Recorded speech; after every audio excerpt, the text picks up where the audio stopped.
At 19 minutes past 11 on a Sunday morning, a cash register printed a receipt. The customer who took it had about 60 seconds left to live.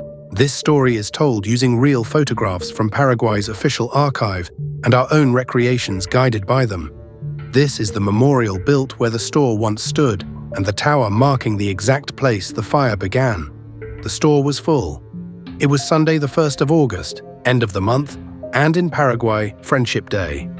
Families had come straight from morning mass. More than 1,000 people were inside. Above their heads, above the ceiling tiles, a fire had been burning for 2 hours. Nobody on the shop floor knew. There was no smoke. There was no alarm. This is how 400 people died in a building that everyone had approved. The Ycua Bolanos Botanico opened in December 2001. It was, by every measure that mattered at the time, a good building. A sales floor downstairs, upstairs a food court with a restaurant, a bakery and a charcoal grill. The city approved it, licensed it, and then never carried out the final fire safety inspection. Not once. For 2 years and 8 months, nobody cleaned the chimney above the grill. That chimney had a floor built in. The flue was supposed to rise steeply, at 45 degrees or more. This one ran almost flat, in a long S-shaped bend. Exhaust gas slowed down in that bend, and whatever the gas was carrying dropped out of it. It was a trap that tightened itself every single day the store was open. But the chimney was only where the fire started. It is not what killed anyone. What killed them was the space above the ceiling. In this building, it ran unbroken across all 12,000 square meters.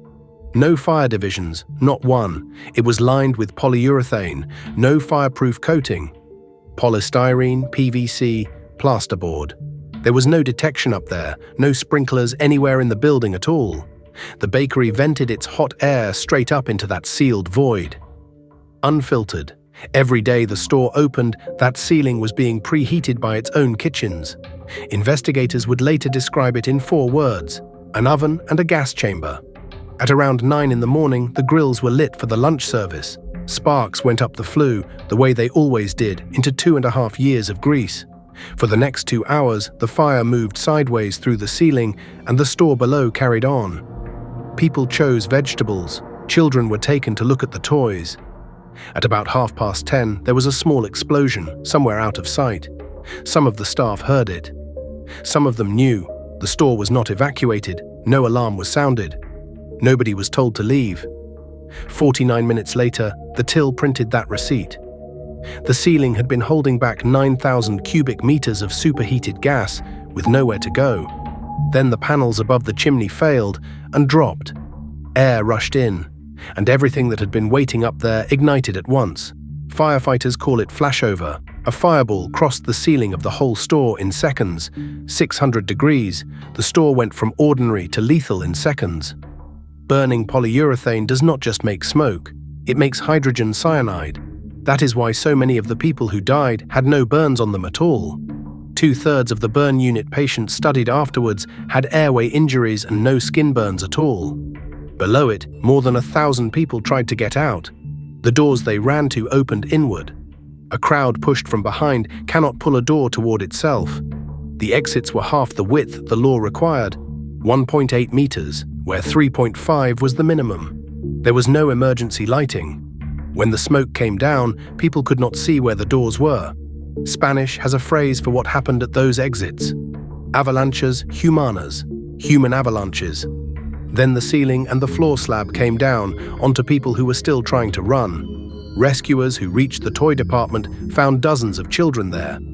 The first fire crew came from the station in the same neighborhood. They arrived within minutes. It made no difference.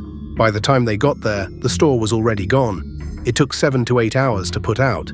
Crews came from Argentina and from Chile, and outside, in front of the building, hundreds of people were shouting that the doors would not open.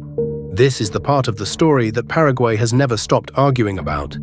Within 2 days, the chief of police said his officers had confirmed an emergency exit had been welded shut. "I reached the door," one woman said, "but it was locked shut." Then everyone rushed on top of us. A security guard told investigators he had been ordered over the radio to lock the doors, to stop people leaving without paying. But he could not say whose voice it was. The owner and his son were arrested the same day. The charge was intentional homicide. The prosecution said there had been a standing order to close and padlock the doors. The owner denied it. "I didn't order the doors closed," he said, "because I wasn't there." He said the building met every safety code. In a sense, that was the problem. On paper, it had. The first trial ran in a military gymnasium because too many people wanted to be in the room. In December 2006, the judges split 2-1 and returned a verdict of negligent homicide, a maximum of about 5 years. The verdict was never finished being read. A young man who had lost his parents and both his sisters threw the first chair. The riots spread across Asuncion. Tires burned in the avenues. 60 people were arrested, about 50 hurt. 6 days later, 2 of the judges were removed and the Supreme Court threw out the entire trial. The protests had worked. There would be a new trial. In February 2008, a new court convicted them unanimously in a ruling 724 pages long. The owner got 12 years, his son got 10, the security guard got 5, and then, buried in those 724 pages, the court did something almost nobody noticed. It refused to rule on the doors. The presiding judge called the question of the doors entirely anecdotal. "They may or may not have been pushed to," he wrote. The conviction was not for locking anyone in. It was for breaking municipal building regulations. The defense appealed because the judges had ignored the door theory. Both sides agreed it was never ruled on, and yet the doors were what everyone had seen. Every witness who testified in that first trial said the doors were closed. 3 of the 4 expert reports concluded that the doors had been closed. The American investigators agreed, but there was a hole in it, and the hole never closed. The guard could not name the voice on the radio. And that is why, 20 years later, the survivors say they never got justice. Not because nobody was convicted, but because the thing they all saw with their own eyes was written out of the verdict. The owner served just over 5 years of his 12 and was released in December 2014. The guard was out in under 4 months. The architect never went to prison at all. 12 municipal officials were charged, 3 were convicted, and their sentences were converted into payments to community kitchens. The mayor who was in office was never prosecuted. Neither was the mayor before him. By 2021, not one person convicted of this was still in prison. Around 500 families sued for compensation. Almost all of them lost, and many spent their savings losing. One couple who lost 3 daughters, 12, 9, and 4, finally won in February 2025. 21 years after the fire, days after the owner died. So what changed? There is no Ycua Bolanos law. Paraguay passed no national fire code and no national building code in response to this. Asuncion did eventually require sprinklers in a new ordinance based on international standards. It came 10 years late. In Asuncion, a building must show it has fire exits, detectors and sprinklers to be granted its license. But there is no requirement to ever inspect it again. The check happens once, at opening, and never again. That is precisely the failure that killed everyone in this story.